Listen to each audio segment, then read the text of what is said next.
इतनी जल्दी शक्ति की स्थापना करा ली। ये सब मेरी शानदार शिक्षा के कारण हुआ है। यदि मैं 4 और शिष्य को शिक्षा प्रदान करूं तो मैं भी चरम तक पहुंच जाऊंगा।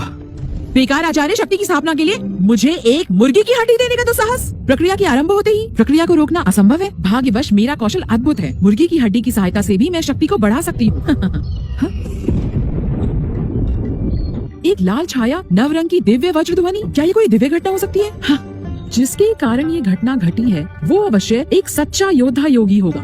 मेरे कारण ये घटना घटी है। संभवतः ऐसा पहली बार हुआ है। ऐसा प्रतीत होता है कि कुछ समय में मेरे एक हाथ में पूरा चिंता मुक्त होगा और दूसरे में समस्त साम्राज्य। अब केवल थोड़ा समय शेष है और मेरे आचार्य मेरे चरणों में होंगे। इतनी भयावह दिव्य घटना केवल एक योद्धा योगी ऐसा कर सकता है। ये घटना चिंता मुक्त में घटी है। क्या इसका कारण केविन यॉर्क है? केविन इतने दिनों तक शांत रहा, अब हंगामा मचा रहा है। वो देखो उसकी झोपड़ी के ऊपर। तो इसका मतलब है केविन ने ही ऐसा किया है। ये तो असंभव है। केविन तो एक तुच्छ मनुष्य है। वो ऐसा कैसे कर सकता है? संभवतः केविन कुछ वर्षों से अपनी शक्ति छुपा रहा था। मुझे तो लगता है वो बस इस पल के लिए शांत था।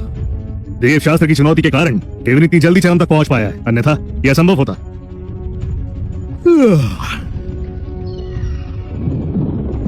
सुनो सब, केविन के लिए साम्राज्य की सुरक्षा व्यू को उजागर करो। हमें उसे हानि से बचाना है। अवश्य। ये काले बादल कहां से आ गए? क्या ये मेरा भ्रम है? क्या केविन ने दिव्य घटना को हटाया? असंभव। केविन साधना के प्रथम स्तर पर है। मेरा पुत्र उससे आगे है। केविन ऐसा कैसे कर सकता है? क्या हो रहा है? अचानक अंधेरा क्यों हो गया? सुनो, ये हवा के झोंके की आवाज लगती है। ये एक स्वर्गीय घटना है। ऐसी घटना तब होती है जब कोई योद्धा योगी अपना स्तर बढ़ाता है। क्या ऐसा लगता है हमारे देश भ्राता स्तर बढ़ा रहे हैं?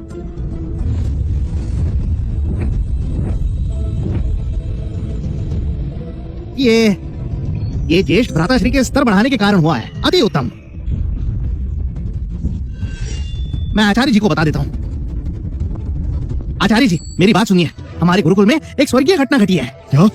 एक स्वर्गीय घटना हमारे गुरुकुल में? क्या चल रहा है? यहाँ स्वर्गीय घटना कैसे घट सकती है? कारण मैं जानता हूँ। मेरे पुत्र ने स्वर्णिम स्तर साकार कर लिया। थोड़ी देर पहले वो चिंता मुक्त से गुजरा। बस यही बात है। मैं इस सोच में पड़ गया था कि केविन जो साधना के पहले स्तर पर है उसने ऐसा किया। केविन 10 साल से तपस्या कर रहा है। वो अचानक स्वर्णिम स्तर कैसे साकार कर लेगा? लगता है हम गलत थे। कैलेब क्लार्क ही असली विद्वान है। वो स्वर्ग का गौरव है। वो केविन नहीं है। तुमने केविन को हाथ हिलाते हुए देखा नहीं था क्या? वो स्वर्गीय घटना को रोकने की कोशिश कर रहा था। वो साधना के पहले स्तर पर है। ऐसा केवल सम्राट स्तर वाले कर सकते हैं। कैलेब की स्थापना ने स्वर्गीय घटना उजागर की। वो एक दिन अवश्य सम्राट बनेगा। कैलेब क्लार्क की बात ही ऐसी है। सम्राट का अंदाज है। सम्राट के जैसा अंदाज। अच्छा।